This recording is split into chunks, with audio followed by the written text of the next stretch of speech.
안녕하세요. 이곳을 찾아와 주신 여러분들께 인사부터 올려봅니다. 저는 세상을 38년 살아온 여자로 최근에 뉴스에도 보도된 사건의 중심에 서게 되어서 황당함을 금치 못하고 이곳을 찾아와 사연을 올리게 되었습니다. 주변 친구들에게는 부끄러워서 말도 하지 못했고요. 수사가 이루어지고 있는 상황이라 특정이 되면 안 되어서 익명으로 사연을 올릴 수 있는 곳을 찾다가 여기까지 오게 되었네요. 모든 일이 다 지나고 나서 이야기를 하면 되지 않냐고 생각하실 분들도 있을지 모르겠지만 저는 정말 속이 답답해서 어디라도 털어놔야 제정신을 찾을 것 같았습니다. 아직도 그때 일을 생각하면 벌렁벌렁거리는 심장을 멈출 수가 없네요.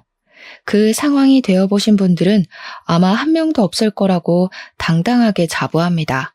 물론 사건의 내용이 제가 자랑스럽게 떠벌릴 만한 일은 아니기 때문에 이렇게 말을 해도 제 얼굴에 침 뱉는 일 아닌가 싶기도 하지만 말입니다. 결론적으로 사건이 어느 정도는 해결이 되어 가고 있는 중이고 저 또한 모든 진술을 마쳤기에 이렇게 여러분들께 제 이야기를 소개할 수 있게 된 것입니다. 세세한 내용까지는 깊게 말씀드릴 수 없음을 양해 부탁드리며 털어놓지 않으면 화병이 될 것 같은 제 이야기를 시작해 보도록 하겠습니다. 상상도 못하실 이야기 끝까지 들어주시면 제가 평생 감사 인사 올리면서 살아볼게요. 저는 어릴 때부터 저희 집이 찢어지게 가난하구나 하는 생각을 하면서 살아왔습니다.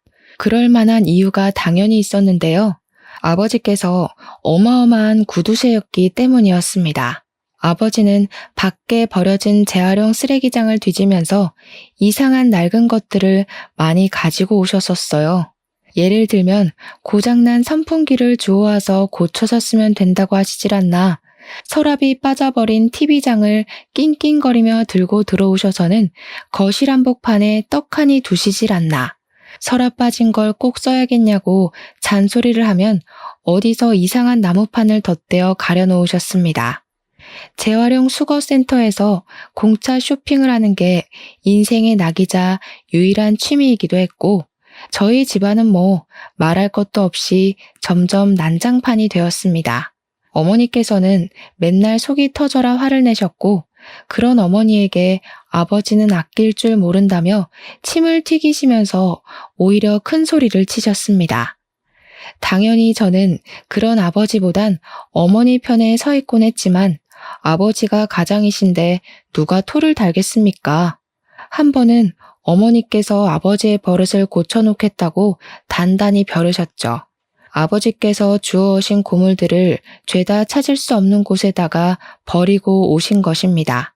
와, 그 낡아빠진 가구들이 사라지고 나니까 집이 그렇게 넓고 깨끗해질 수가 없더라고요. 어머니의 결단력에 저는 당연히 박수를 보냈습니다. 집에 돌아와 휑해진 거실을 보시면서 아버지께서 화를 그렇게 내실 줄 모르고 말이죠. 집안에서 아무것도 하지 않는 여편네들이 돈을 쓸 줄만 알지 아낄 줄 모른다고 저와 어머니를 붙잡고 2시간 동안 열변을 토해내시는데 진짜 귀에서 피가 나는 줄 알았습니다. 그렇게 아끼고 아끼는데 돈을 못 모으면 그건 나름대로 이상한 일 아니겠습니까? 덕분에 아버지는 재산을 좀 모으시긴 하셨습니다. 근데 재산이 있으면 뭐 하나요? 돈을 쓰질 않는데. 가족들은 전부 구질구질하게 사는 이 꼴이 진절머리 나게 싫다고 입을 모아 이야기를 했습니다. 돈을 싸들고 무덤에 파묻힐 거냐고 어머니께서 세게 이야기를 하시며 돈 좀 쓰자고 졸라대도 전문직 직종에서 정년을 보낸 우리 아버지는 전혀 동하지 않으셨습니다. 돈이 많긴 했지만 쓸 줄 모르는 아버지. 심지어 아버지 통장에 얼마나 들어있는지 아는 사람이 아무도 없었습니다. 어머니께서는 그런 아버지가 너무 째째하다면서 이혼을 하고 싶다고 노래를 부르실 정도였습니다. 진짜 하루는 저희의 낭비벽을 고치시겠다고 하시는 겁니다. 물론 저희가 낭비를 한 적은 단 한 번도 없었지만요. 아무튼 보릿고개 시절 마냥 조그마한 조기 한 마리에 내 가족이 전부 밥 한 공기를 해치워야 했던 적도 있답니다. 이게 지금 시대의 말이나 되는 소리인가요? 아무리 생각해봐도 6.25 전쟁 시절에도 이런 짓을 안 했을 것 같다고 온 가족이 혀를 내둘렀습니다. 도대체 무엇을 위해 아껴야 하는지도 모르고 옷 한 벌 사 입을 때도 왜 사야 하는지, 왜 옷이 없는지, 가격이 얼마인지 꼼꼼하게 따져가면서 돈을 써야 했습니다. 당연히 용돈을 받으면 그 돈을 어디서 사용했는지 용돈 기입장을 상세하게 적어야 했고요. 매달 용돈을 받는 날이 되면 그 기입장을 검사하셨습니다. 그러니까 당연히 어릴 때부터 저는 우리 집이 찢어지게 가난한 집이구나, 절대로 집에다가 손을 벌리면 안 되는구나 하고 생각을 했을 정도였습니다. 오죽하면 용돈도 너무 적고 이러다가 대학에 들어가도 등록금 한 푼 안 대줄 것 같다는 생각에 저는 17살에 아르바이트를 시작하게 되었습니다. 그때 할 수 있는 아르바이트란 정말 한정적이었는데 패스트푸드점이 가장 만만했기 때문에 그곳에서 아르바이트를 시작했습니다. 한 달에 벌어봐야 20만 원, 30만 원이 전부였지만 용돈에 비하면 어마어마하게 큰 돈이라서 매우 뿌듯했습니다. 치킨 한 마리를 시켜도 내 가족이 사이좋게 나눠 먹어야 했는데 단 한 번도 다리가 제 몫이었던 적이 없었거든요. 아르바이트 비용 받자마자 혼자 치킨 한 마리 사서 놀이터에서 먹었습니다. 집에 가져가면 가족끼리 콩 한 쪽도 나눠 먹어야지 하면서 닭다리를 아버지께서 다 빼앗아 갈 게 뻔했으니까 치사해도 어쩔 수 없이 놀이터에서 혼자 먹었죠. 가끔 아버지께서 기분이 좋은 날에는 외식을 하기도 했는데 고깃집에 고기를 먹으러 가서 밥을 더 많이 먹어야 했던 우리 가족의 삶이란, 그럴 거면 차라리 마트에서 고기를 사서 구워 먹는 게 훨씬 낫겠다 싶었다니까요. 그런 가정 환경에서 꿋꿋하게 버티며 저는 대학을 졸업했고 평소의 미래를 위해 철저한 준비를 했었기 때문에 취직도 나쁘지 않은 기업에 성공했습니다. 하지만 아버지께서 월급을 얼마 받냐, 월급 받는 거 모조리 나한테 맡겨라, 내가 적금 제대로 들어줄게 하면서 월급을 내놓길 강요하셨습니다. 저도 회사원이니까 동료들과 커피를 한 잔 마실 때도 있고 밖에 나가서 밥을 사 먹을 때도 있을 거 아닙니까? 근데 아빠는 그걸 이해하지 못하셨어요. 밥값이 부담되면 도시락을 싸들고 다녀라. 너네 구내 식당에서 먹으면 되지 뭐 한다고 비싼 파스타를 먹냐고, 돈 아끼라고 잔소리를 하셨죠. 커피는 탕비실에서 믹스커피 먹어라. 그 정도는 다 구비되어 있다고 하는데 정말 20대 여자의 감성은 개나 주라고 하는 말 같았습니다. 결국 저는 월급을 속였죠. 한 달에 220만 원 받으면서 일을 했는데 180만 원 번다고 철저하게 속였습니다. 40만 원은 저를 위한 사치비용으로 생각하고 일부러 빼고 말을 했습니다. 180만 원 중 아버지는 매달 100만 원을 적금을 붓겠다고 가져가셨고 저는 80만 원에 숨겨둔 40만 원을 포함해서 한 달을 생활했습니다. 물론 아버지께서 매달 가져가신 100만 원을 본인이 사용하신 적은 단 한 번도 없었습니다. 진짜로 제 이름으로 적금을 만들어 주셨거든요. 제가 넣겠다고 하니까 건너뛰고 까먹고 할까봐 본인이 스스로 챙겨야지 마음이 편할 것 같다면서 반전 없이 아버지께서 돈을 모아주셨습니다. 저도 사람인지라 돈이 쌓이는 걸 보면 기쁘기는 한데 저도 직장인이니까 차도 사고 싶고 옷도 사고 싶고 명품백도 사고 싶지 않겠습니까? 친구들은 하나씩 다 있었거든요. 제가 가진 돈으로는 그런 비싼 걸 살 수 없어서 경제적으로 무척이나 검소하게 살게 되었습니다. 물론 타의로 말입니다. 저는 삶의 재미를 잃어버린 것 같았고 지쳐버렸습니다. 제 나이 30살에 모으게 된 돈이 무려 6천만 원이나 되었지만 제 마음의 풍족함과는 거리가 멀었다고나 할까요? 그래서 사람들이 저에게 이상형이 어떻게 되냐고 물어보면 공공연하게 제 이상형은 돈 많은 남자라고 대놓고 이야기를 했습니다. 제가 아무래도 쓸 수 있는 돈이 한정적이다 보니까 자연스럽게 투자 쪽에 관심을 가지게 되었습니다. 동기들 보니까 한 달에 2, 30만 원 정도 되는 돈으로 주식도 하고 투자를 하면서 점심값 정도는 버는 것 같길래 저도 동기들에게 이것저것 물어봐서 투자를 시작했습니다. 하지만 공부를 해야 할 것도 너무 많았고 알아야 할 용어들도 장난 아니게 많더라고요. 누가 옆에서 쉽게 설명을 해주면 좋을 텐데 그럴 사람이 없었습니다. 제가 머리를 싸매고 고민을 하고 있자 동기 친구 한 명이 저에게 투자에 관심이 많냐고 하면서 투자회 같은 곳에 같이 가볼 생각이 있냐고 하더라고요. TV 드라마에서 보면 투자 설명회 같은 곳은 대부분 사기꾼들이 등쳐먹으라고 많이 하는 느낌이랄까요? 그래서 내키지 않았습니다. 제가 동기에게 거기 가서 뭐 하냐고 투자할 돈도 없다고 슬쩍 이야기를 했더니 동기가 저에게 아무것도 모르는 바보라고 하더라고요. 적은 돈을 가지고도 그런 정보를 자꾸 들어보고 투자를 해야 나중에 큰 돈을 굴리기도 쉬운 법이라고 말입니다. 어차피 투자를 하고 말고는 제 자유의지니까 경험이나 한번 쌓는 셈 치고 같이 가자고 조르는 게 아니겠습니까? 듣다 보니 맞는 말 같기도 하고요. 제가 고민을 하는 게 느껴진 건지 저에게 같이 가주면 술 한 잔 쏘겠다고 쐐기를 받길래 오케이 콜 외치고는 퇴근 후에 투자 설명회를 찾아가게 되었습니다. 투자 설명회를 듣는데 솔직한 저의 심경으로는 정말 재미가 없을 거라고 예상하고 휴대폰 게임이나 해야지 싶었거든요. 근데 아니더라고요. 생각보다 너무 유용한 정보들도 많았고 저도 투자 초보로서 공감이 가는 내용이 엄청난 거예요. 동기보다 제가 더 신나서 열정적으로 강의를 들었습니다. 정보는 많으면 많을수록 좋다는 말에 하나하나 귀담아 듣고는 저만의 투자를 시작해야겠다고 다짐까지 하게 되었습니다. 이후에는 동기가 술을 사주겠다고 했으니까 자리를 옮겨서 술을 한잔하러 갔는데 동기가 갑자기 저에게 다른 사람 한 명 더 합석을 해도 괜찮겠냐고 물어보더라고요.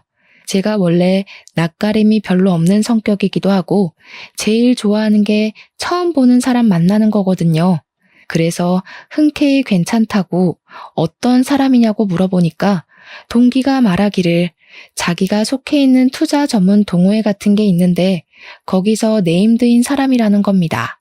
자주 만나기 어려운 사람이고 정보도 무척이나 많은 사람이고 투자로 번 돈이 어마어마한 사람이라면서 이렇게 만나는 게 흔한 일은 아니라고 신나서 말을 하더라고요. 마침 이 사람도 오늘 투자 설명회에 참석을 했다고 하길래 자기도 설명회 왔다가 한잔하고 있다고 했더니 오겠다고 했다는 거예요. 저는 알겠다고 대꾸를 하고 한참 또 마시고 있었죠. 누가 입구에서부터 걸어오는데 동기가 반갑게 일어서서 손을 흔들더라고요. 자연스럽게 저도 그쪽으로 시선이 가게 됐어요. 그런데 글쎄 웬 남자가 들어오는데 너무 훤칠하고 잘생긴 게 아니겠습니까? 저는 순간 시선을 떼지 못했습니다. 핏이 딱 맞는 양복을 입고 온 것도 깔끔했고 눈이 가서 멈추게 되는 남자였거든요. 넋을 놓고 보고 있었죠.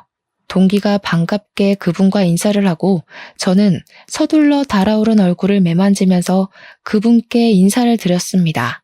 웃으면서 저에게 처음 뵙겠습니다 하는데 목소리까지 중저음에 와 진짜 이런 남자를 어디 가서 만나나 했더니 이런 데서 만나네 싶었죠.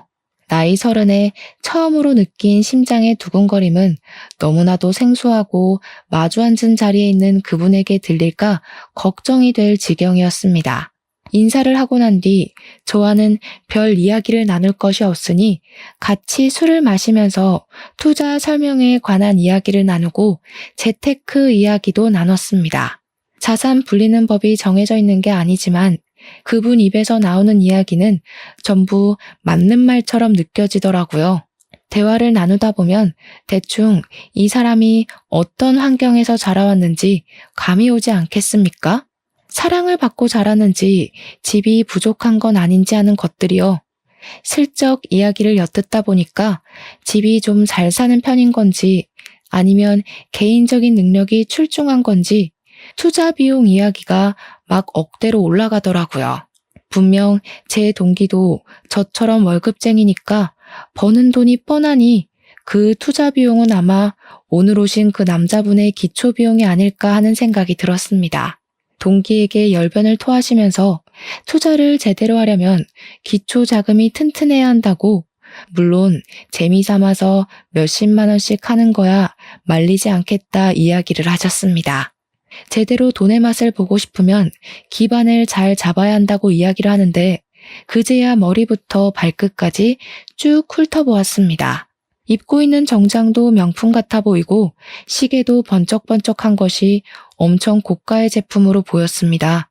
더군다나 제가 명품을 잘 모른다고 해도 로고는 다 알지 않겠습니까? 가지고 있는 모든 아이템에 명품 로고들이 콕콕 박혀 있는데 저걸 다 합치면 진짜 억 단위로 나오는 거 아닌가 싶더라고요. 그날은 간간히 그분과 대화를 나누긴 했지만 대부분 동기와 투자 관한 이야기를 했기 때문에 저는 술이나 열심히 퍼마시고 집으로 돌아왔습니다. 다음날 회사에 출근하니까 그 동기가 저에게 슬쩍 다가와서는 그 형 멋지지 않냐고 은근슬쩍 저를 떠보더라고요. 그 형이 우리 동아리 내에서는 끝내주는 인기남이거든. 내가 슬쩍 보니까 집안도 금수저 집안인 것 같더라. 어제 옷, 가방, 시계 다 봤지? 그 형 매번 만날 때마다 다른 거 입는데 합치면 억 단위는 금방일걸? 돈도 잘 쓰고 투자에 대한 지식도 엄청 방대해. 어제 이야기하다가 또 한 번 놀랐잖아. 와, 그러니까 억 단위 투자금을 가지고 주식을 하는데도 손해본다는 말이 하나도 없지. 진짜 괜찮은 형인데. 그 형, 남자가 보기에도 기가 막힌 형이란 말이지. 아니, 괜찮은 사람이면 뭐해? 동기 사랑, 나라 사랑 모르냐? 소개라도 시켜주던가. 나한테 소개해줄 것도 아니면서 자꾸 바람만 넣지 말고. 그랬더니 그 동기가 옳다구나 싶었는지 저에게 그 형이 자꾸 저를 힐끔힐끔 쳐다보기도 했고 자기가 집에 가는 길에 은근히 떠봤는데 관심을 보이더라는 겁니다. 제가 뭐 회사에서 인기도 많고 되게 밝은 성격을 가지고 있고 하면서 그 형에게 제 이야기를 했더니 번호 좀 알려줄 수 있냐고 물어봤대요. 글쎄. 저는 당연히 내심 기분이 좋았죠. 그렇게 멋진 사람이 먼저 제 번호를 물어봤다고 하는데 싫을 사람이 어디 있겠습니까? 동기가 그러더라고요. 제가 번호를 줘도 된다고 하면 제 번호를 그분에게 전달하겠다고요. 이게 웬 떡이냐 싶어서 당장 전해주라고 말을 했습니다. 동기가 휴대폰을 몇 번 만지더니 저한테 번호 전달해줬다고 잘해보라고 하더라고요. 나중에 잘 되면 술 한 잔 크게 한턱 쏘라고 하는데 술만 쏘겠습니까? 결혼하면 내가 명품백이라도 하나 안겨주겠다고 설레발을 쳤습니다. 그런데 이분도 상당히 직진을 하시는 스타일인지 뭔지 제 번호를 줬다고 말한 지 30분도 되지 않아서 문자로 근무 시간이냐고 슬쩍 말을 붙이시더라고요. 모르는 번호가 찍혀 있으니 본인이 어제 투자 설명회 끝나고 술자리를 했던 문도영이라는 사람이라고 친절하게 설명까지 해주셨습니다. 이름을 알고 있어도 서로 통성명을 하는 게 예의라고 생각해서 저도 인사와 함께 김민지라고 말을 했습니다. 갑자기 연락을 해서 놀라진 않았냐며 어제 대화를 하고 나서 계속 제가 잔상에 남더래요. 괜찮은 여성분이라는 생각이 자꾸 들어서 제 동기를 졸랐다고 하더라고요. 민망스럽지 않은 분위기로 이끌며 대화를 이어가는데 근무 시간인 것도 까먹고 계속 휴대폰만 붙잡고 있었습니다. 부담스럽지 않게 말을 이어가는 솜씨가 정말 고급지더라고요. 제가 갑자기 회의를 들어가게 되어 연락을 장시간 못할 때도 직장인의 비애를 잘 알고 있다며 이해해 주셨고요. 그렇게 한 일주일 정도 연락을 이어나갔을 때 뜬금없이 저에게 밥을 함께 하자고 말을 던지시길래 저도 문자만 하는 것보단 실제로 보는 게 좋을 것 같아서 알겠다고 했습니다. 약속을 정해서 같이 밥도 먹고 일상 이야기를 나눴어요. 사실 별 특별한 대화를 나눈 건 아니었지만 이상하게 그 느낌이라는 게 있잖아요. 아, 이 사람 참 따뜻한 사람이다 하는 걸 느낄 수 있었고 그 뒤로 영화도 보고 뮤지컬도 보고 전시회도 보면서 성인 남녀가 즐길 수 있는 건전한 데이트를 즐겼습니다. 매번 도영 씨가 저에게 뭘 하자고 권하곤 했는데 하루는 우연히 얻은 뮤지컬 티켓을 어찌할까 고민을 하다가 도영 씨에게 같이 보러 가자고 연락을 했습니다. 그러니까 너무 좋다고 이야기를 하시면서 제가 먼저 데이트 신청을 한 건 처음이라 감동적이라고 오버를 하시더라고요. 드디어 자기한테 마음이 열린 거라고 생각을 해도 되겠냐고 저에게 물어보시더라고요. 저도 나름 저돌적으로 직진을 하는 편이긴 한데 도영 씨도 숨김없이 드러내는 사람인 것 같았습니다. 썸을 탄답시고 서로 이것 찔러보고 저것 찔러보고 답답하게 구는 게 아니라 훨씬 편하고 잘 맞는 듯한 느낌이 들었습니다. 도영 씨랑 저랑은 그렇게 서로의 마음을 확인하고 연애를 하게 되었습니다. 제 이상형을 항상 공공연하게 돈 많은 남자라고 말하고 다닌다고 하지 않았겠습니까? 도영 씨는 정확하게 제 이상형에 부합하는 사람이었습니다.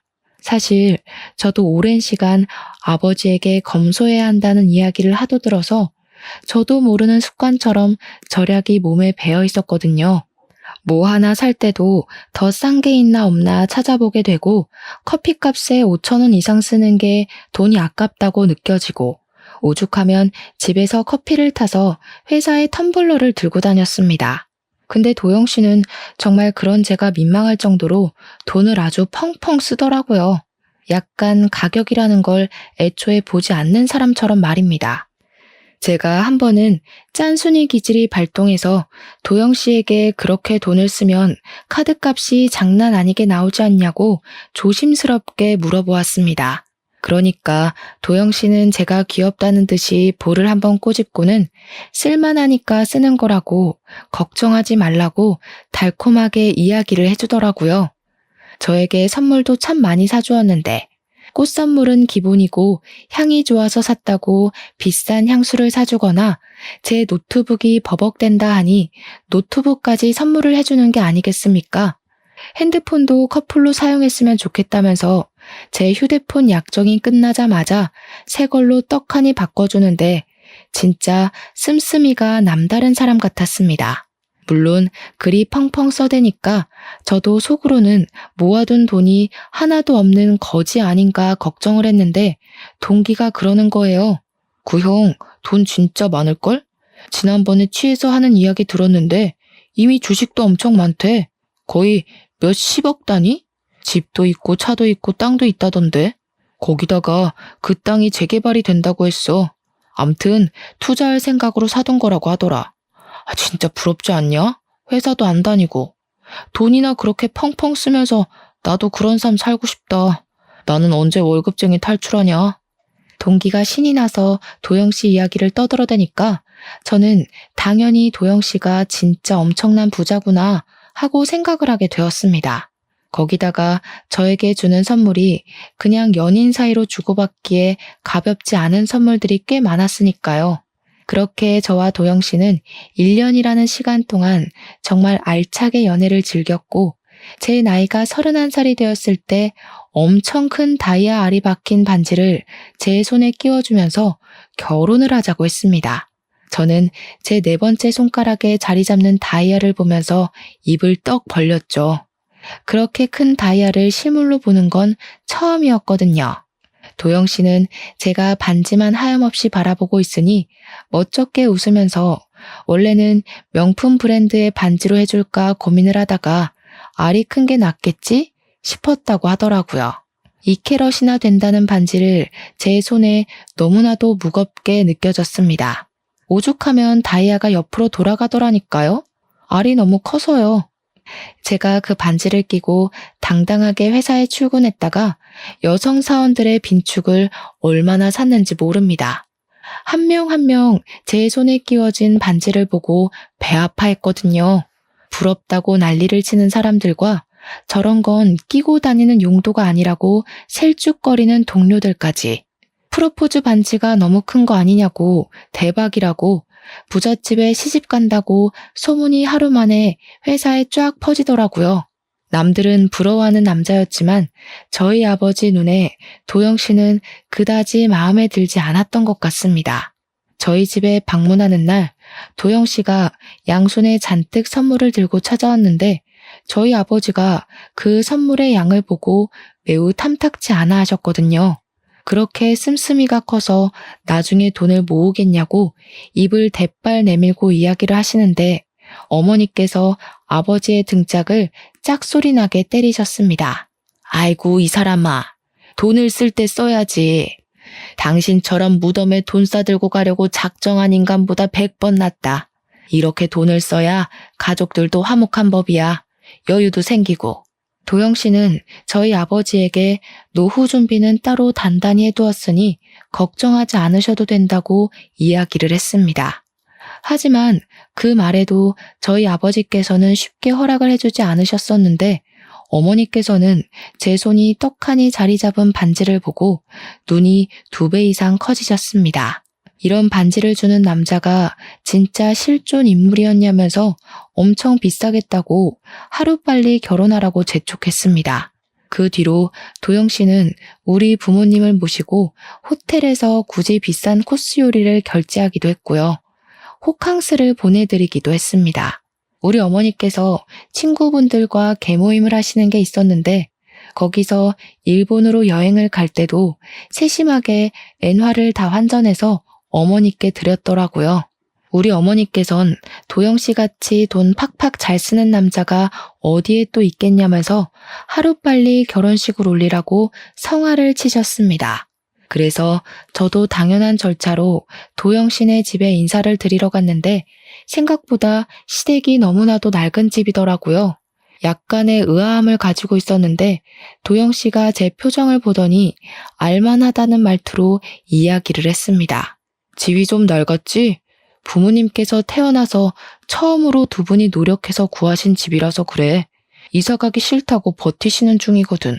여기도 곧 재개발 지역으로 선정될 텐데 그러면 웃돈을 줘도 여기 못 들어올걸? 겸사겸사 잘 됐지 뭐. 제가 전생에 나라를 구하기라도 한 건지. 도영 씨도 제 인생의 선물이라 느꼈는데 도영 씨네 부모님은 정말 완벽한 천사나 다름없는 분들이셨습니다. 저에게 눈물까지 글썽이시면서 우리 부족한 아들을 사랑해줘서 고맙다고 하시며 제 손을 꼭 잡고 며느리가 생겨서 너무 행복하고 좋다고 하셨습니다. 저는 저에게 잘해주시는 시부모님까지 이건 종합선물 세트다 하는 생각을 하게 됐고 양가의 허락이 떨어지자마자 결혼식 준비를 시작했습니다. 한 번뿐인 결혼식에 하고 싶은 걸 다 해보자며 도영 씨는 호화로운 호텔 식장을 예약하고 식대도 엄청 비싼 코스 요리로 결정을 내렸습니다. 저는 살짝 부담스럽긴 했죠. 어쨌든 결혼식 비용을 반반 내야 하지 않나 생각했는데 도영 씨가 저에게 본인이 전부 준비를 하겠다고 가만히 있으라고 하더라고요. 제 친구들부터 시작해서 회사 사람들까지 전부 너무 부럽다고 입을 떡 벌릴 만큼 화려하고 호화로운 결혼식을 진행했습니다. 정말 인터넷에 놔두는 꽃값만 몇천만 원이 넘는 그런 어마어마한 결혼식 말입니다. 저는 드레스도 비싼 수입품 드레스를 입었고 이게 바로 결혼이구나 하면서 공주가 된 기분을 마음껏 누렸습니다. 신혼여행도 퍼스트 클래스에 타서 칸쿤이라는 곳으로 가게 되었는데 휴양지 하면 떠오르는 에메랄드 빛깔의 바다가 너무 아름답더라고요. 행복한 신혼여행을 끝마치고 귀국을 하게 됐는데 도영 씨가 저에게 그러더라고요. 일을 그만둘 생각은 없냐고요. 예전부터 내 꿈은 집에서 내 좋아하는 와이프를 가지는 거였어. 일을 그만뒀으면 좋겠는데 말이야. 내가 돈이 많으니까 편하게 쉬면서 지내면 좋겠더라고. 사회생활이라는 게 말이 좋아서 사회생활이지 스트레스 엄청 받고 피곤한 일이잖아. 안 그래도 회사 일 때문에 스트레스가 엄청 쌓여 있었는데 진짜 그만둘까 싶었거든요. 그런데 아버지께서 사람 일이라는 게 어떻게 될지 모르는 건데 섣부르게 그만두지 말라고 하셨습니다. 매달 100만 원씩 모으는 것도 멈추지 말라고 하셨고요. 뭐 결혼하고 나서 심적으로 여유가 생겨서 그런 건진 모르겠지만 아버지의 말에 틀린 게 없었습니다. 저는 남편에게도 그냥 일을 해보겠다고 하다가 너무 힘들고 지쳐서 그만두고 싶어지면 그때 과감하게 그만두겠다고 말을 했습니다. 남편은 저에게 고개를 끄덕였고 본격적인 결혼 생활을 하면서 남편이 정확하게 무슨 일을 하는지는 몰랐어요. 저는 그냥 무척 바쁜 사람이라는 것을 알게 되었습니다. 휴대폰도 제가 몰랐는데 4-5개를 가지고 있었고 두어 달에 한두 번씩 해외로 출장을 가는 일이 발생하더라고요. 사업을 하는 건가 싶었는데 그 비슷하게 투자를 하는 거라고 둘러대었습니다. 그런데 한 가지 의문이 생기긴 했습니다. 분명 투자도 많이 하고 이리저리 연락도 많이 오는데 그에 비해서 결혼식 당일에 신랑 측 하객의 수가 상당히 적었거든요. 그것도 대부분 시부모님 손님이었고요. 뭐 사업하는 사람들이 바쁠 수도 있지 하고 그냥 넘어가긴 했는데 좀 그랬죠. 도영 씨 인간관계가 별로인가 싶었고요. 결혼을 한 이후 도영 씨에게서 생활비를 받고 있었는데 정해진 금액을 주는 것이 아니라 제가 돈이 필요하다고 할 때마다 한 번씩 큰 돈을 송금해 주었습니다. 덕분에 아쉬운 소리를 안 해도 되고 신혼살림 하는 데엔 아무런 문제도 제약도 없었습니다. 집은 도영 씨가 혼자 살고 있던 강남의 으리으리한 오피스텔에서 시작을 하게 되었고 가전도 이미 도영 씨가 준비를 다 해놨었기 때문에 저는 정말 몸만 쏙 들어가서 살았습니다. 저희 어머니께서는 구두쇠 아버지를 벗어나서 돈 펑펑 쓰며 사니까 좋으냐고 나중에 같이 쇼핑이나 한번 하자고 설레셨습니다. 저랑 도영 씨를 연결해준 동기 또한 가방 사준다더니 입 씻는 거냐고 핀잔을 주길래 같이 백화점에 나가서 제가 명품 서류 가방 하나를 사주었습니다. 도영 씨도 저에게 잘했다고 칭찬을 해주었고요. 그렇게 누구보다 행복한 신혼생활을 하고 있던 어느 날이었습니다. 진짜 그날을 생각하면 아직도 심장이 막 벌렁벌렁 뛰고요. 한순간에 물거품이 되어버린 인어공주가 된 기분이었다고나 할까요? 그날은 남편이 일이 있다며 일찍부터 나갔고 저는 연차를 내고 집에서 남편에게 줄 요리를 하면서 시간을 보내고 있었습니다. 분명 저녁때가 되어야 집에 올 거라고 했던 남편이 대낮부터 배를 엄청 눌러대는 거예요. 결혼한 지 막 1년 정도 넘었을 때였는데 배를 눌러대는 것이 심상치가 않아서 누구냐고 물어봤습니다. 그러자 밖에 있는 사람이 경찰입니다. 문 열어주세요. 하는 게 아니겠습니까? 저는 너무 놀라서 문을 아주 조금만 열고 경찰이 여길 왜 찾아오냐고 물어봤는데요.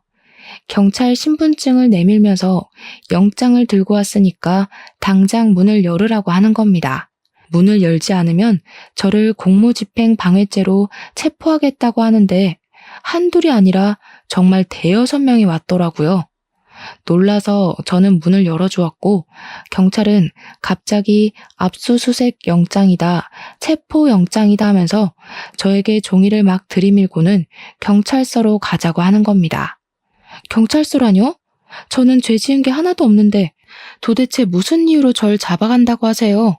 그러니까 참고인으로 조사를 받으셔야 한다면서 그때부터 야, 뒤져. 발견되면 바로 손들어? 하고 집을 막 이잡듯이 뒤지는 게 아니겠습니까?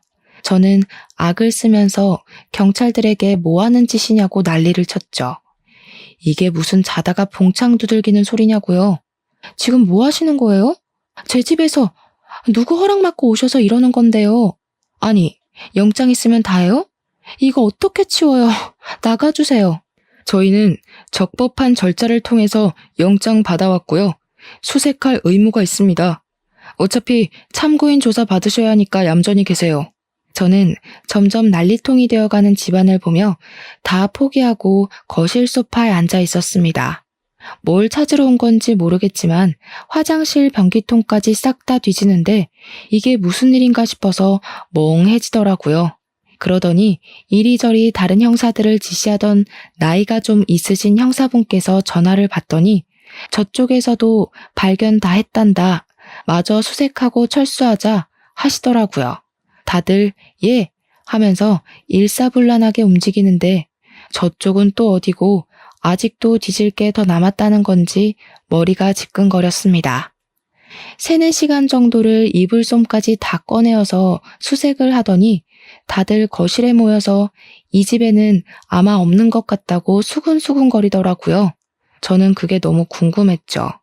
형사님들께 이게 다 무슨 일인지 설명 좀 해주시면 안 되냐고 하니까 경찰서로 이동해서 이야기를 하면 될 것 같다고 저에게 따라오라고 하더라고요. 그런데 그 형사들의 표정에서 느껴지는 게 마치 저를 좀 범죄자? 공범자? 그런 느낌으로 보는 것 같아서 기분이 나빴습니다. 경찰서에 도착해서는 조사받으라고 하길래 자리에 앉으려고 했더니 일이 있어서 아침부터 나간 남편이 떡하니 있는 게 아니겠습니까? 아니 당신 뭐 좀 먼 거리에 볼 일이 있다고 하더니 여기에 왜 와 있어?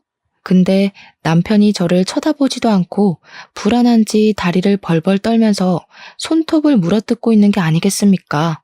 저는 너무 의아해서 남편을 계속 불렀는데 제 말이 아예 들리지 않는 사람처럼 굴더라고요. 문도영 씨 부인이시죠? 아무것도 모르셨어요? 다짜고짜 뭘 물어보는 건지 몰라서 진짜 왜 불려온 건지 모르겠다고 제발 설명 좀 해달라고 제가 형사님을 붙잡고 애원하는 식으로 이야기를 했습니다.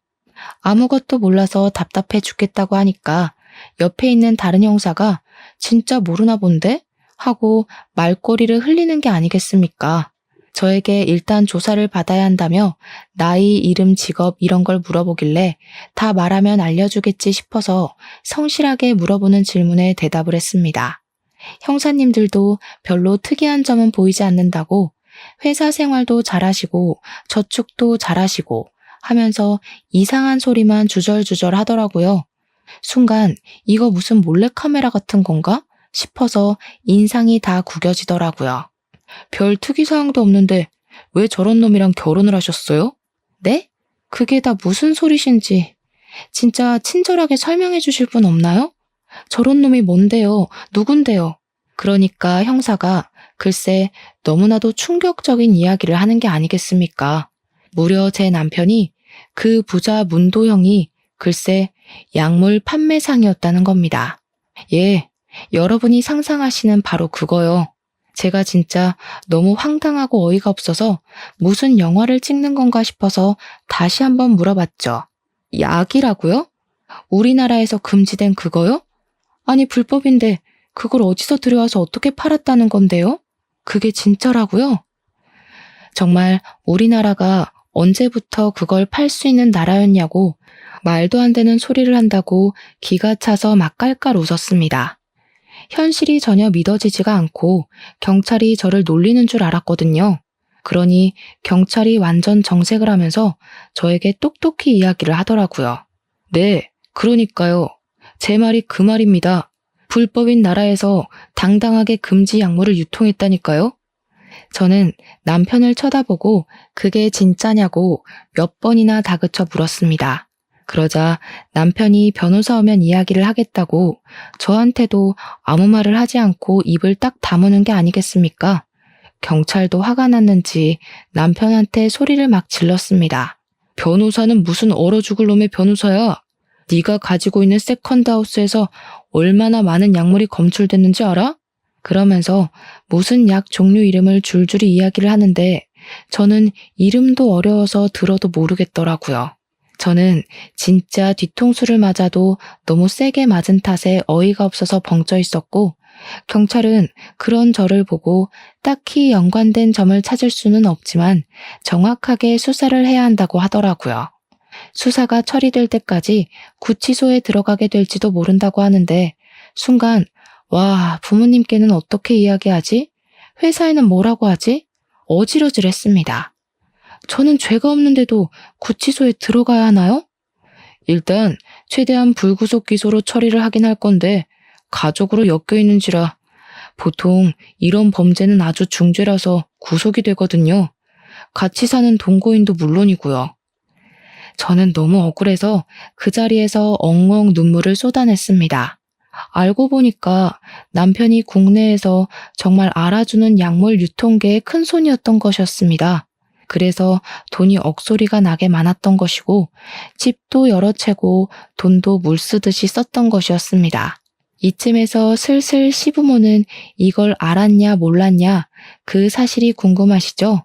예, 시부모님도 전혀 모르고 계셨답니다. 남편이 맨날 술이나 처먹고 놀고 먹던 놈이었는데 어느 날 갑자기 해외에 한번 다녀오더니 점점 돈 씀씀이가 커지고 사업을 한답시고 돈을 막 가져다 주더래요. 별다른 직장도 없던 게 사업이 잘 된다면서 투자니 어쩌니 하면서 땅도 사고 차도 사고 집도 여러 채 사고 해서 그냥 찜찜했지만 지 밥벌이 하나보다 했대요. 대신에 남편이 집에 돈을 가져다 주는 게 영 수상하고 불법적인 일을 하는 건 아닐까 걱정이 되어서 남편한테 돈을 한 푼도 받아본 적은 없다고 하시더라고요. 결국 3개월이라는 시간 동안 저와 시부모님은 불구속 기소 상태로 계속 경찰서를 오가면서 약물 반응 검사도 하고 수사를 받아야만 했습니다. 다행히도 무혐의가 나와서 저희들은 풀려나게 되었지만 남편은 무려 징역 40년형을 받게 되었습니다. 남편이 유통을 한 약물의 양이 어마어마했고 해외에 거점을 두고 국내로 밀반입을 했던 점까지 모두 괘씸죄가 추가되었습니다. 진짜 교묘하게 항구에서 무슨 컨테이너를 교체하는 방법으로 밀수를 했다고 하는데 수사 기밀이라고 정확하게 알려주지는 않더라고요. 저는 계속 경찰서에서 출석을 요구할 때마다 와야 했기에 회사도 그만두게 되었고 저희 집에서는 당연히 난리가 나셨죠. 저희 부모님 두 분 다 믿는 도끼에 발등을 찍혔다고 개거품을 무셨거든요. 오죽하면 뉴스에서도 대대적으로 보도가 되었으니 얼굴은 다 팔렸죠 뭐. 하지만 사건은 여기서 끝나지 않았습니다. 저는 남편의 선고가 내려지자마자 이혼 소송을 시작했고 남편의 죄질이 너무나도 나쁘고 아이가 없었던 덕에 이혼은 빠르게 진행이 될 수 있었습니다. 시부모님께 찾아가 죄송하지만 저도 정리를 해야 하지 않겠냐. 그 사람을 품고 살 자신 없다고 인사를 드린 뒤 이혼을 결정했다고 말씀을 드렸습니다. 그리고 조용히 인연을 끊고 지냈는데 한 3개월쯤 지나서 뜬금없이 병원에서 연락이 온 게 아니겠습니까? 저희 시부모님께서 사고를 당했다는 연락이었습니다.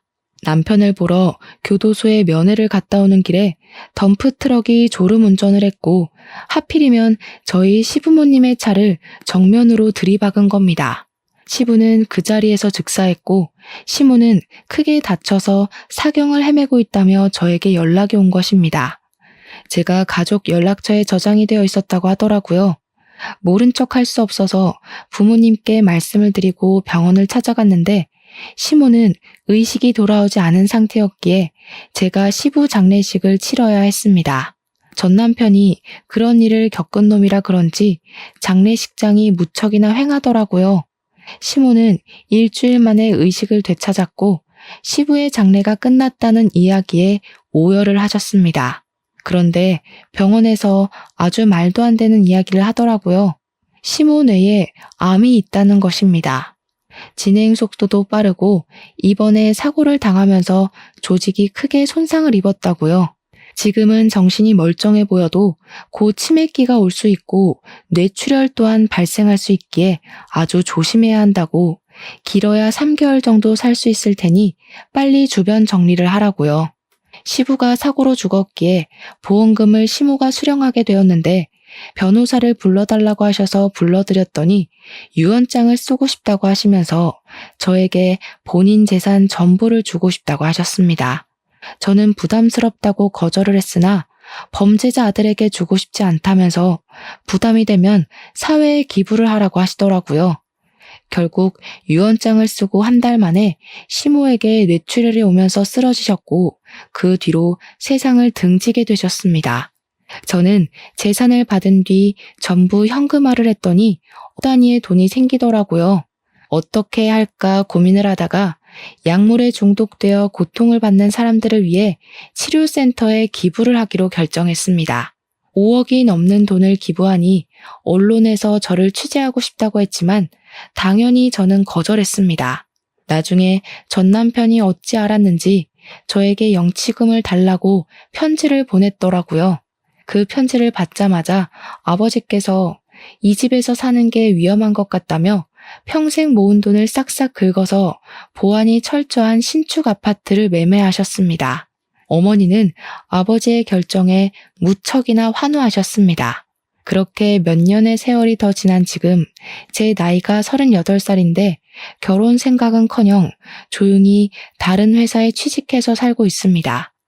아직 전 남편과 연루된 다른 사건이 남아있다고 하더라고요. 모쪼록 나쁜 놈들 모두 잡혀서 깨끗하고 불법 없는 대한민국이 되었으면 합니다. 아무튼 이렇게 제 사연은 끝입니다. 길고 파란만장한 제 사연을 여러분들은 어떻게 들으셨나요?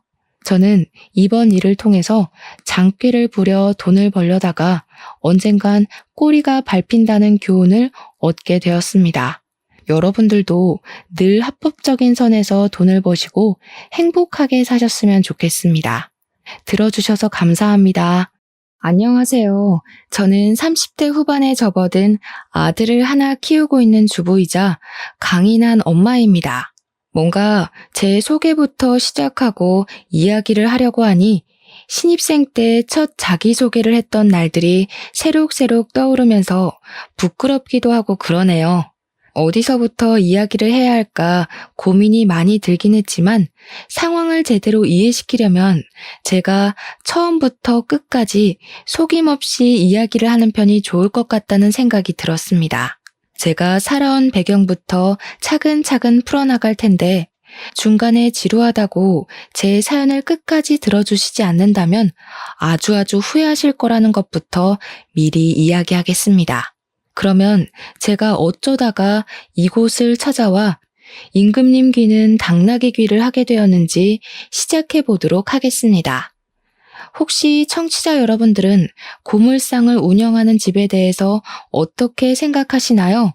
가난하고 더럽고 하루 벌어 하루 먹고 산다고 생각을 하시는 분들이 대부분일 거라 생각합니다. 하지만 그것은 폐지를 줍고 푼돈을 바꾸는 일을 하시는 분들이시고 고물상 자체를 운영하는 집들은 대부분 엄청난 알부자나 다름없습니다. 꽤 비싼 금속들을 다루고 그것들을 대부분 현금으로 큰 사업체에 넘겨 녹여 팔 수 있게 처리를 하기 때문에 큰 고물상들은 하나의 중소기업이나 다름없다고 하죠. 중소기업과 다른 점이 있다면 현금으로 거래를 해서 은근히 뒤로 챙기는 돈이 많다는 것과 금속 수입에 차질이 생기면 고물상들의 값이 엄청나게 뛴다는 것입니다.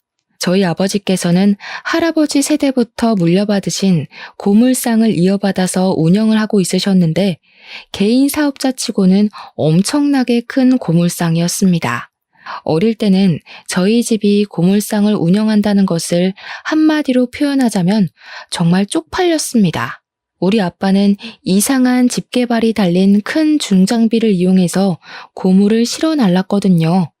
다른 아빠들은 화려한 차를 타고 다니는데 우리 아빠는 항상 상처가 엄청나고 먼지에 뒤덮인 중장비를 끌고 다닌다는 게 못내 부끄럽고 싫었습니다. 사실 고물이라는 게 말맞다나 더럽고 오래되고 낡은 것들을 취급하다 보니 꼭 거지들의 소굴에서 사는 것 같은 기분이 들어서 부끄러워 친구들에게 꼭꼭 숨기고 다녔습니다. 더 어릴 적에는 우리 아빠가 일하는 곳이라고 고물상에 데려가서 술래잡기도 하고 놀았는데 그때마다 친구들 옷이 엄청나게 더러워지고 그랬거든요. 기름때가 묻기도 하고 더럽고 냄새가 나니까 친구들 부모님께서 저랑 놀지 말라고 하기도 하셨고 어느 날부터 친구들이 저를 피한다는 걸 알게 된 이후로 절대로 먼저 이야기를 하지 않았습니다.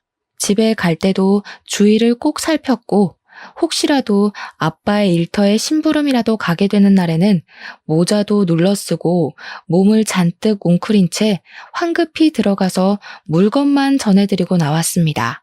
친구들이 알아봐야 소문만 더럽게 나지 저에게 이득이 되는 것이 하나도 없었으니까요. 하지만 아무리 조심한다고 해도 꼬리가 길면 밟히는 법 아니겠습니까? 하루는 엄마의 심부름으로 고물상에 갔다가 반 친구에게 들키고 말았던 것입니다. 고물상에 들어가는 저를 보고 뭘 하나 싶어서 따라 들어왔다가 제가 아빠한테 달려가는 것을 보고 고물상집 딸이라는 것을 알게 된 것이죠.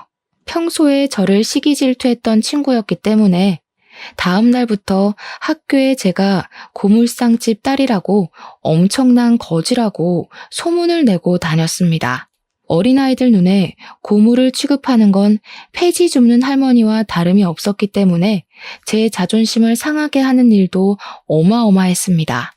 조별로 숙제를 해야 해서 준비물을 사와야 할 때도 하루에 3,000원 버는 집이 무슨 돈이 있겠냐고 너는 준비물 사오지 마 하고 배척을 하기도 했고요.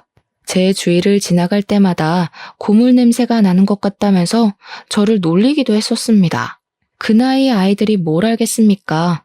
자연스럽게 저는 학교에서 왕따가 되었습니다. 저라고 뭐 억울하지 않았던 것은 아니었기 때문에 우리 집 잘 산다고 돈 많다고 항변을 해보기도 했지만 고지식하게 박혀있는 틀이라는 게 참 무섭더라고요. 어찌나 어린 아이들의 말이 잔인한지 저에게 떡볶이를 사 먹을 수 있다고 전부 부자는 아니라며 부모님이 집에서 밥 대신 라면을 주는 것 아니냐고 무시를 했습니다. 처음에는 하나하나 반박을 했지만 시간이 지날수록 저도 점점 무시를 하고 지내게 되었고 그렇게 고등학교 시절까지 모두 마치게 되었습니다. 제가 대학을 가게 되고 본격적으로 돈이라는 개념과 사업체 운영에 대해 알게 되면서 우리 아빠가 엄청난 부자라는 걸 실감하게 되었습니다. 고물상을 하나 운영한다는 것이 웬만한 중소기업의 순이익에 맞먹는 돈을 번다는 것을 말입니다. 우리 아빠 차가 어릴 땐 비싼 건지 몰랐는데 커서 보니까 남들이 부러워하는 외제차라는 것도 알았습니다. 제가 뭐 차에 관심이 없었으니 그냥 그런 국산 차인 줄 알았죠 뭐. 그래도 대부분 고물상이라고 하면 가난한 이미지가 있었기 때문에 저는 대학에 들어가고 나서도 고물상집 딸인 것을 비밀로 하고 살았습니다.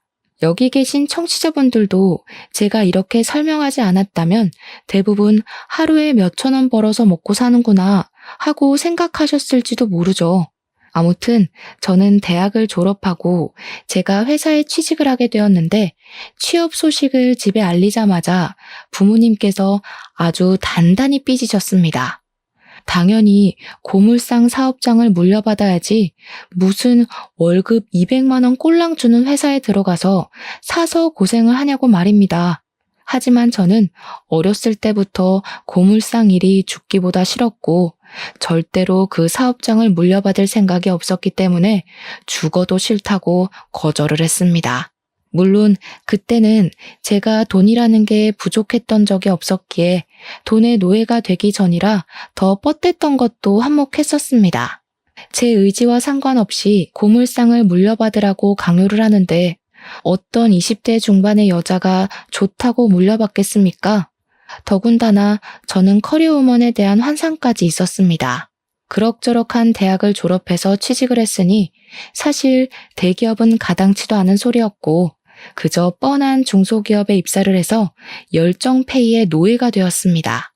제가 회사에 취직을 하고 한참 적응을 하고 있던 어느 날 우연히도 구내 식당에서 너무나 멀끔한 남자를 보고 관심을 가지게 되었습니다. 생긴 것이 너무나도 멀끔하고 이 중소기업에 저런 외모를 가진 사람도 존재할 수 있구나라는 생각을 하게 한 천상의 미모였다고나 할까요? 처음에는 밥을 먹을 때만 마주쳐서 혼자 곁눈질로 쳐다보다가 그 남자가 회사 감사팀에서 일을 하고 있다는 사실을 알게 되었습니다.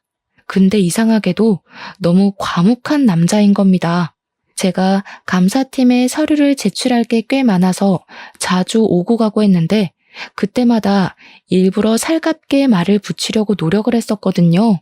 보통은 여자가 먼저 사근사근하게 말을 걸면 관심이 없어도 대답을 해주기 망정인데 말도 안 하고 뭘 물어봐도 예, 아니요로만 대답을 하더라고요. 저한테 관심이 없어도 너무 없다는 걸 누가 봐도 알 수 있을 정도로 티를 내니까 들이대기도 전부터 사기가 딱 꺾이는 듯한 그런 마음이 들었습니다. 하지만 사람이 난관에 부딪히면 오기라는 게 생기는 법 아니겠습니까? 저희 짝사랑은 멈출 줄 모르고 자꾸만 커지기 시작했습니다. 참 눈치도 없게 커져버린 제 마음을 졸이게 하면서 먹먹하게 하기도 하고, 아무튼 저는 그 남자 때문에 가슴앓이를 하며 힘들어했습니다. 제가 그 남자만 보면 시선을 떼지 못하고 힐끔힐끔 쳐다보면서 안절부절 못하니까 우리 팀 주인님께서 저에게 슬쩍 그러시더라고요. 감사팀에 윤지혁 씨가 잘생기긴 했지? 저는 주책맞게도 바로 너무 잘생기셨다고, 어쩜 저렇게 키도 크고 얼굴도 잘생기고 완벽할 수 있겠냐고, 여자친구도 당연히 있겠죠? 하면서 말을 했습니다. 그러니까 주임님께서 피식 웃으시면서 아마 여자친구는 없을 거라고 단호하게 말씀을 하시더라고요. 너무 단호박처럼 말을 하셔서 뭔가 제가 모르는 게 있나 싶었죠. 그래서 은근슬쩍 그렇게 단호하게 말씀을 하시냐, 윤지혁 씨한테 뭐 있냐 하고 물어보니까 주임님이 저한테 윤지혁 씨랑 대화는 나눠봤냐고 하시더라고요. 생각해보니까 예 아니요 말고는 말을 들어본 적이 없어서 말해본 적 없다, 단답으로만 대꾸하시더라. 그 모습도 너무 철벽 치는 것 같고 안달이 난다고 했습니다. 이건 뭐 공공연한 비밀이긴 한데 윤지혁 씨가 말더듬이야. 말을 제대로 뱉질 못해. 그래서 감사팀에 입사한 게 너무 신기하다니까? 저는 진짜 입을 떡 벌리고 아무 말도 하지 못했습니다. 외모도 잘생겼고 키도 크고 배도 나오지 않고, 물론 저보다 4살 연상이긴 했지만 정말 이 회사의 빛과 소금 같은 존재인데 말더듬이라는 소리를 들으니까 확 깨더라고요. 여자들이 관심을 가지고 달려들다가도 말더듬이라는 걸 알게 된 이후에 다들 나가 떨어진다고 했습니다. 저도 살짝 편견이라는 게 생기다 보니까 감사팀 일은 어떻게 하나 궁금했는데, 말하는 것 빼고는 서류 정리가 거의 로봇에 가까운 완벽 수준이라고 하더라고요. 오차가 0.1%라도 있으면 다 잡아내는 걸로 유명하다고 하는데 능력까지 출중한데 말더듬이라는 게 너무나도 아쉬웠습니다. 저는 마음이 조금 식긴 했지만 내적 갈등이 생겼어요. 말더듬이면 뭐 어떠냐, 한번 만나라도 보고 싶다 하는 마음이요. 그러던 어느 날 제가 퇴근 후에 버스 정류장에서 버스를 기다리고 있는데 갑자기 예상치도 못한 폭우가 막 쏟아지는 겁니다. 오도 가도 못하고 버스 정류장에서 발만 동동 구르고 있는데 윤지혁 씨가 제 옆으로 오는 게 아니겠습니까? 저랑 업무적으로 자주 마주쳤으니 서로 이름 정도는 알고 있었고, 제가 대화를 이어가고 싶어서 말을 몇 번 걸었던 적도 있었기에 저는 안녕하세요 하고 인사를 건넸습니다. 그러자 지혁 씨가 저를 빤히 보더니 입을 몇 번 달싹거리시더라고요. 혹시 우산 없어요? 하고 용기를 내서 말을 하시는데 진짜 말더듬이더라고요. 근데 뭐 제가 몰랐으면 놀란 티를 냈겠지만 이미 알고 있었던 사실이었기에 별로 놀란 기색을 나타내지 않았습니다. 그래서 그냥 평범한 일상 대화를 나누는 것처럼 우산이 없다, 오늘 예보에 비 소식이 없어서 따로 준비하지 않았다 하면서 대답을 했습니다. 제가 별 충격도 없이 편안하게 대꾸를 하니 지혁 씨도 내심 마음이 편해졌는지 저에게 또 이야기를 하시더라고요. 그럼 제 우산 쓰고 가실래요? 그럼 지혁 씨는요? 저는 비 맞아도 돼요. 그럼 안 되죠. 저는 튼튼해서 감기 잘 안 걸려요. 여기서 버스 타고 가면 돼요. 그러니까 지혁 씨가 저에게 택시를 타고 가는 건 어떠냐고 하시더라고요. 본인도 비 오는 걸 너무나도 싫어해서 택시를 타려고 하다가 저를 발견했다고 하더라고요. 택시 같이 타고 집 앞까지 내려줄 테니까 편하게 가라고 하는데 저도 회사 일에 지치기도 했고 나쁘지 않은 제안 같아서 고개를 끄덕였습니다. 제가 부모님이랑 사는 아파트 지하 주차장까지 굳이 택시로 데려다 주셔서 저는 덕분에 비 한 방울 맞지 않고 집으로 돌아올 수 있었습니다. 그런 사소한 배려가 너무 멋있고 좋더라고요. 순간 말더듬이면 어떤가 싶은 마음에 감사하다고 문자를 보냈습니다. 지혁 씨도 문자로는 말을 더듬지 않으니 소통하기 더 편한 것 같았습니다. 제가 또 이것저것 질문하고 대화를 이어나가는데 선수거든요. 상대방이 무조건 대답을 보낼 수밖에 없게 만드는 비법을 가지고 있는 사람이라 대화는 꼬리에 꼬리를 물게 되었습니다.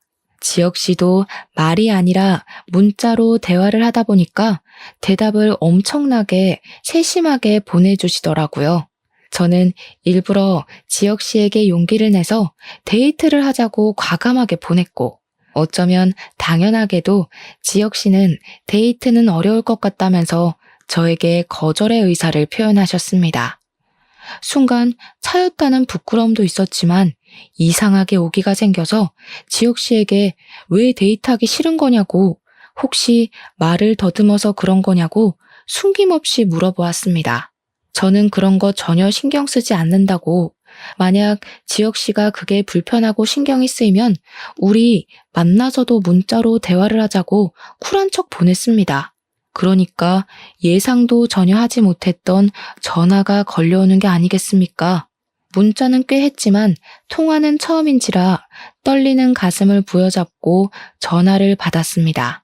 근데 지혁 씨가 그런 말을 하더라고요.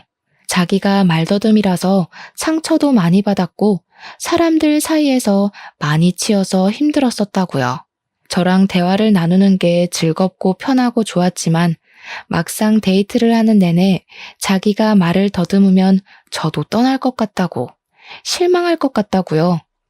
처음에 비 오는 날 말을 걸었을 때 대놓고 놀라는 티가 전혀 없어서 호감이 생기긴 했지만 자꾸 만나다 보면 자기가 부끄러워질 것이라고 이야기를 하더라고요.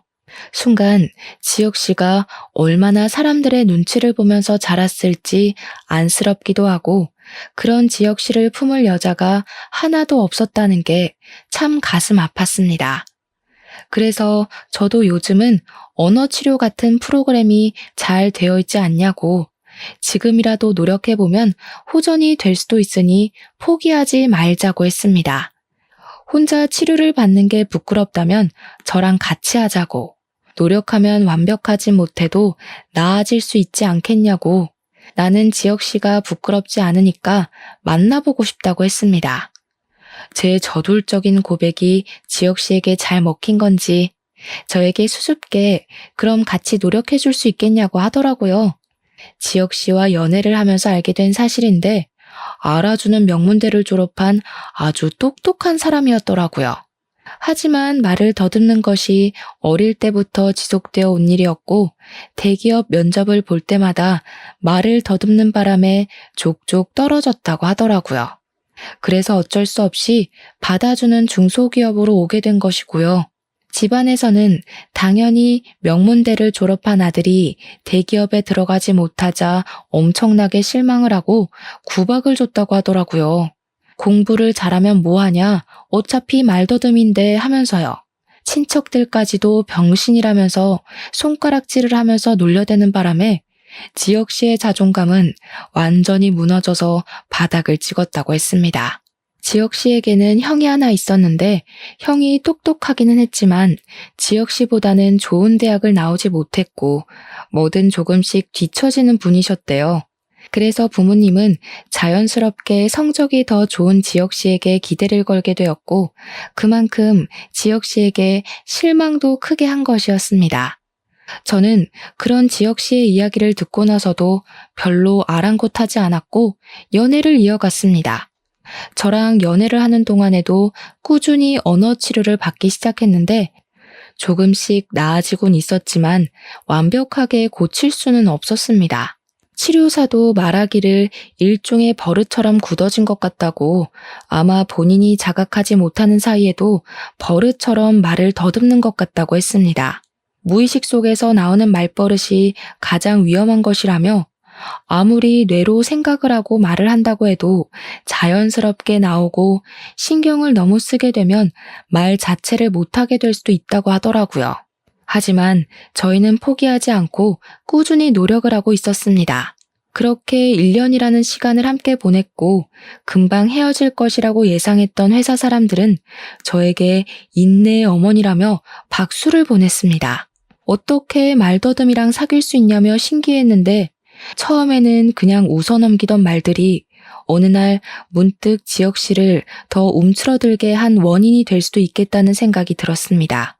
자각을 한 뒤로부터 웃으며 넘겨지지 않았고 저는 저에게 인내의 어머니라고 부르는 사람들이랑 치고받고 싸우기 시작했습니다.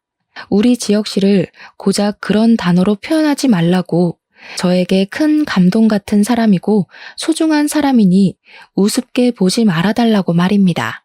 그 소식을 들은 지혁 씨는 저를 꼭 안아주면서 선물 같은 사람은 바로 저라면서 어디서도 저 같은 사람은 두 번 다시 만날 수 없을 거라며 자기 인생의 행운이라 표현해 주었습니다.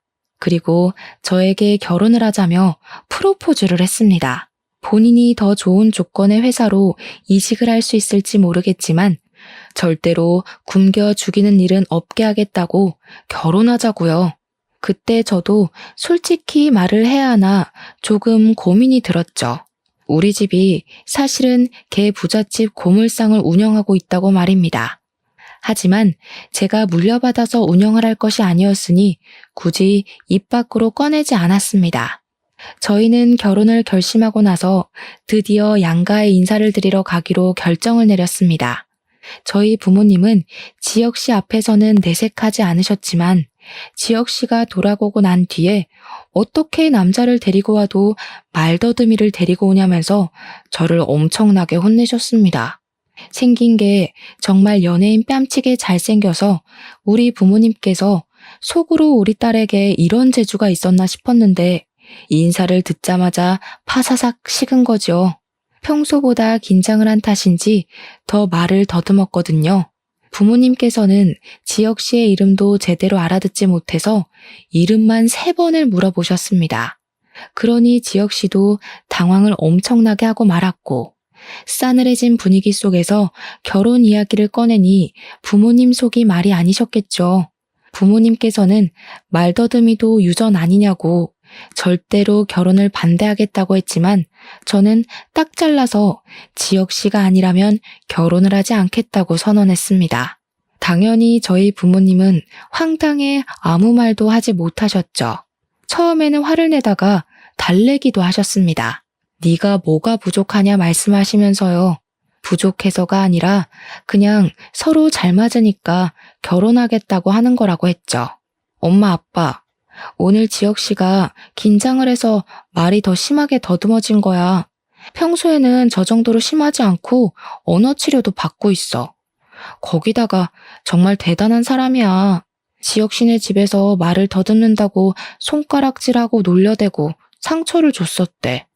자기 가족에게도 상처를 받은 사람인데 엄마랑 아빠는 사랑으로 감싸줄 수 있지 않을까? 저의 간곡한 부탁에 부모님께서는 못 이기는 척 2번 지혁 씨를 더 만나보게 되었고 3번째 만남에서 사람 됨됨이가 된 것 같다면서 마지못해 결혼을 허락해 주셨습니다. 제일 큰 산을 통과했다고 생각하니 시댁의 허락은 사실 별거 아니라고 생각을 했죠.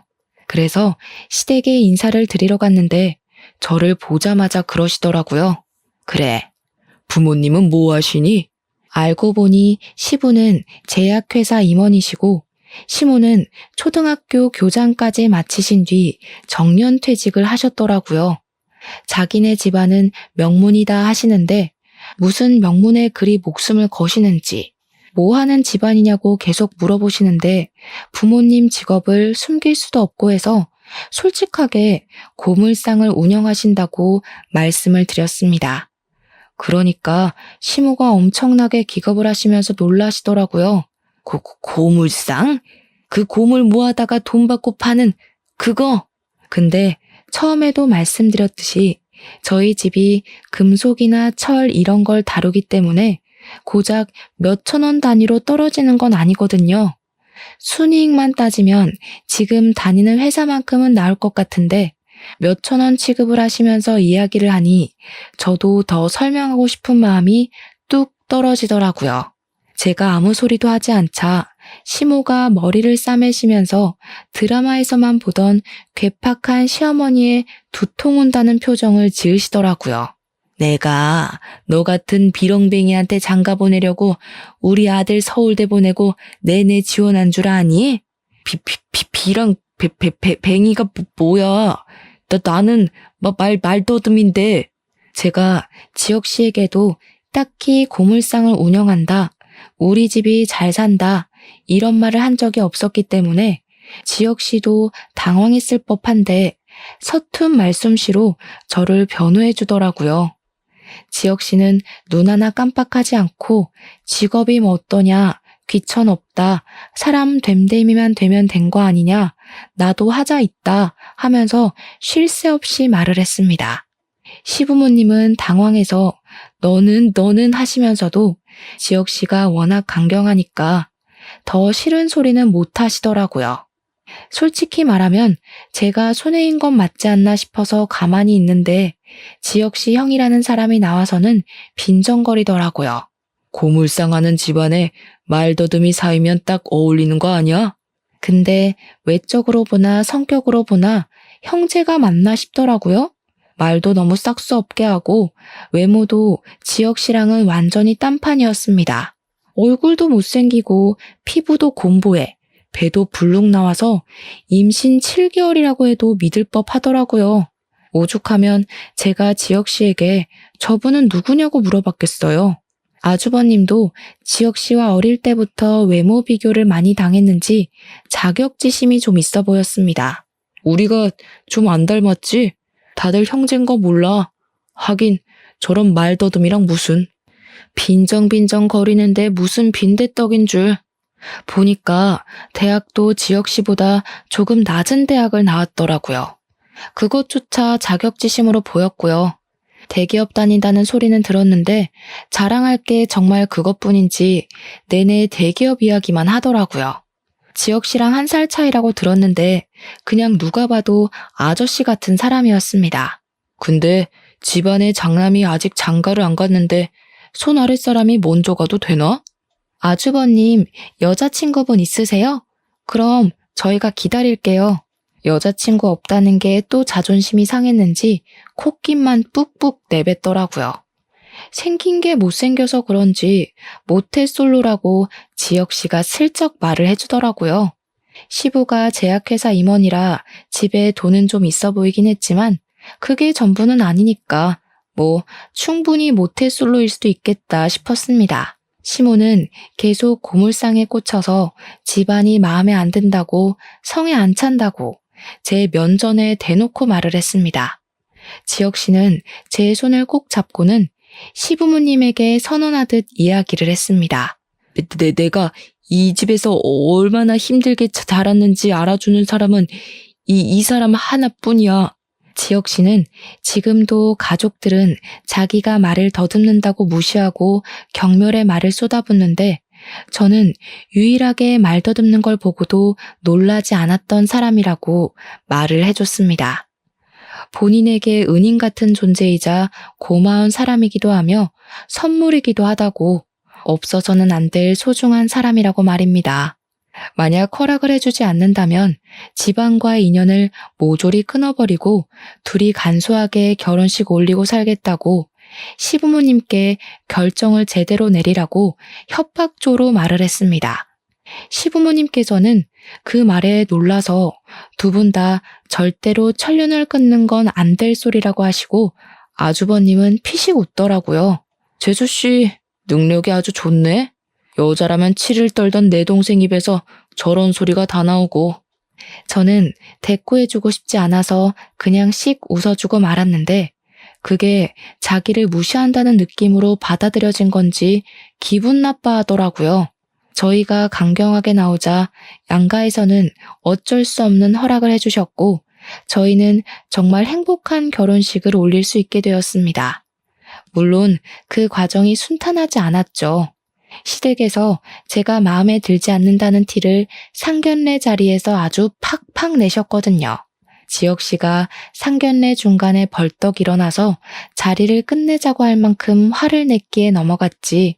지혁 씨가 가만히 있었다면 저희 부모님이 아마 상을 엎으셨을지도 모르겠습니다. 시모가 계속 구시렁거렸는데 일부러 저 들으라는 식으로 말했거든요. 우리 아들이 명문대를 나와서 차만 아가씨랑 결혼하고 살 줄 알았더니 우리 아들이 말을 조금 더듬어서 그렇지 외모도 훌륭하고 아나운서 하라는 말을 그렇게 들으면서 자랐는데 자식 낳으면 우리 아들 얼굴 닮으라고 내가 기도라도 올려야겠네. 우리 아들은 잘생겼는데 며느리가 영. 우리 부모님께서 기분이 나빠 킁킁하시니까 지혁 씨가 나서서 이야기를 했습니다. 자기가 명문대를 나오긴 했지만 대기업에 들어가지도 못하는 말더듬이인데 사위로 받아주셔서 정말 감사하다고요. 아나운서를 꿈꾸었던 어린 시절도 있었지만 말을 더듬는 바람에 시도조차 하지 못했었다고. 결국에 회사에 들어가서 이렇게 좋은 여자를 만나게 됐다고 말입니다. 우리 와이프 얼굴 닮은 딸 하나만 있으면 소원이 없겠다고 저희 부모님한테 고개 숙여서 정말 감사하다고 인사를 하는데 그 말에 시댁 식구들은 완전히 똥 씹은 얼굴을 하더라고요. 당연히 사위 될 사람이 마누라 편에 찰싹 붙어 있으니 우리 부모님은 더할 나위 없이 얼굴이 활짝 피어오르셨고요. 상견례 끝나고 은근히 남자 잘 골랐다고 칭찬까지 해주셨습니다. 그 자리가 끝나고 저희 아버지께서 비싼 외제차를 타고 오셨는데 시댁에서 그 차를 보고는 고물상을 하신다더니 차를 무슨 빚까지 내서 사냐고 한 소리 하시더라고요. 억 단위가 넘어가는 차여서 당연히 빚을 내서 샀을 거라고 생각하는 시댁이 우물한 개구리처럼 보였지만 대꾸는 하지 않았습니다. 저희는 결혼식 이후에 회사에서 저금리 대출이 지원되어 신혼집도 전세자금 대출을 통해 얻었습니다. 아버지께서는 우리 딸이 대출금 갚으라 고생하는 거 보기 싫다고 집을 하나 사주시겠다고 하셨지만 재산세며 상속세며 생각을 해보니 그냥 전세를 얻는 게 이득이겠더라고요. 대신 아버지께서 돈이 필요할 때 간간히 대출금을 대신 갚아주시곤 하셨죠. 물론 저금리라서 이자율이 나쁘지 않긴 했습니다. 거기다가 명문 집안 운운하던 시댁에서 저희 신혼집에 아무것도 해주지 않으셨기 때문에 저도 굳이 저희 집에 뭘 해달라고 바라지 않았습니다. 혼수만큼은 절대로 본인이 하시겠다고 박박 우기시는 엄마 때문에 어쩔 수 없이 혼수는 최고급으로 드리긴 했습니다. 가전제품은 비싼 거 사야 오래 쓴다고 하셔서 추천받은 상품들로 드렸는데 확실히 예쁘기도 하고 성능도 좋더라고요. 그렇게 저희의 신혼생활은 달달하게 흘러갔고 결혼을 한 지도 어느덧 2년이라는 세월이 흐르게 되었습니다. 저희 부부에게 아무런 문제는 없었지만 딱 하나 신경 쓰이는 게 있었다면 그건 바로 아이가 들어서지 않는다는 것이었습니다. 피임을 전혀 하지 않음에도 불구하고 아이가 들어서지 않아 산부인과에 가봤는데요. 제가 다낭성 난소 증후군이 있어 난임이라는 판정을 받게 되었습니다. 소파 수술을 하고 깨끗하게 긁어내야 임신 확률도 올라간다 해서 저는 아이를 가지고 싶은 마음에 시술도 받고 시험관까지도 생각을 하게 되었습니다. 제가 그렇게 몸을 회복하는 동안 그 사이에 아주버님께서 결혼을 하겠다며 여자를 데리고 오셨습니다. 아주버님의 소개로는 명문대를 우수한 성적으로 졸업을 한 여자이며 아주 똑똑해서 배울 게 많은 여자라고 하셨습니다. 하지만 관상이라고 하죠. 얼굴을 딱 봤는데 얼굴이 상당히 사납게 생겨서 좀 무섭다고 해야 하나? 그러니까 딱 봐도 센 언니 같은 느낌이 물씬 풍겼습니다. 저는 솔직히 눈 마주치고 조금 쫄았어요. 와, 잘못하다가는 시모의 시집살이보다 더한 형님살이가 시작될 수도 있겠다 하면서 긴장을 하게 됐죠. 식장에 들어가기 전까지는 남녀 사이는 모르는 거니까 하고 생각을 하고 있었는데 아주버님이 그러시는 겁니다. 이 사람 임신했어요. 지금 10주래. 그러니까 우리 하루빨리 결혼해야 됩니다. 임신을 했다는 말에 시부모님은 발등에 불이라도 떨어진 사람 마냥 부랴부랴 결혼식 준비를 시작하셨습니다. 저희가 아이가 오랜 시간 들어서지 않았기 때문에 드디어 첫 손주를 본다고 기분이 좋아지신 시부모님은 아주버님이 살 신혼집까지 마련을 해주셨습니다. 손주가 혼수라는데 당연히 이 정도는 해줘야 한다면서 저에게는 임신도 못한다고 떡하니 임신을 해서 오면 얼마나 좋냐고 하는데 어이가 없었습니다. 장남이니까 더 해주고 싶은 마음이 들 수도 있겠지만 우리 남편도 아주버님 댁만 집을 못 해준 게 못내 서운했는지 차별하는 거 아니냐고 한 소리 하더라고요. 형님이라는 그 여자는 저보다 2살이 어린 여자였는데 자기가 형님이라고 저에게 꼬박꼬박 존댓말을 써줬으면 좋겠다고 하더라고요. 저야 학렬로 윗사람이니 그렇게 하겠다고 했는데 정작 형님은 저에게 반말을 찍찍 하시더라고요. 근데 그 느낌이 조금 귀여운 반존대가 아니라 싹수 없고 싸구려 같은 느낌이 물씬 풍기는 게 상당히 별로였습니다. 거기다가 명문대를 우수한 성적으로 졸업했다고 했으면서 상식이 조금 부족한 듯한 느낌도 들었고요.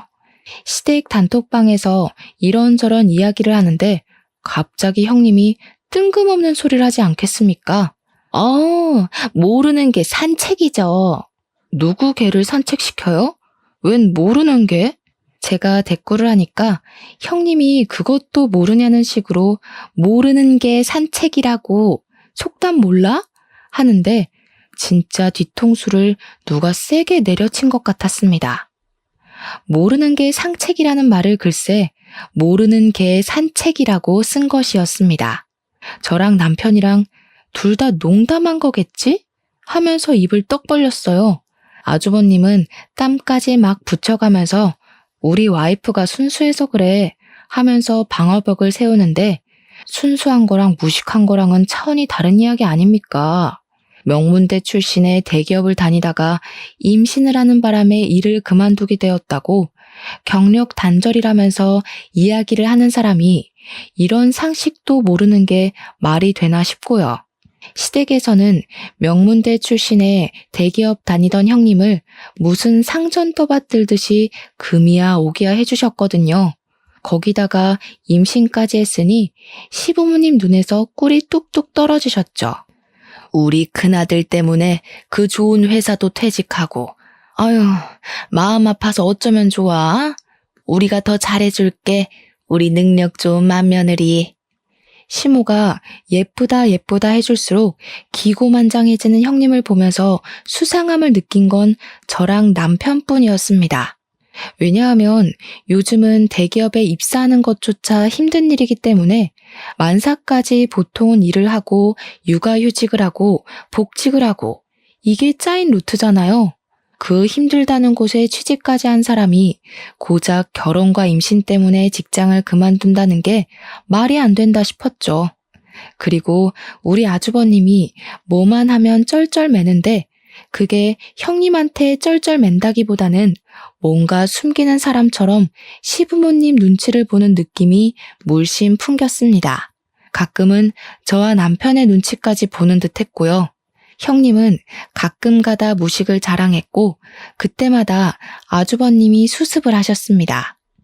형님은 뱃속의 아이가 아들이라며 더욱더 시부모 앞에서 콧대를 세웠고 시간은 흘러 임신 8개월이 되었습니다. 그리고 그때 저에게도 정말 귀한 아기 천사가 찾아오게 되었습니다. 시댁에 가서 소식을 전하니 시부는 겹경사라며 좋아하셨고 시모도 티는 내지 않으셨지만 내심 좋아하셨습니다. 여태 저를 무시하고 그러셨으니 대놓고 좋은 티는 내지 않아도 자연스럽게 올라가는 입꼬리는 숨기지 못하시더라고요. 재수씨, 임신했다고? 축하해.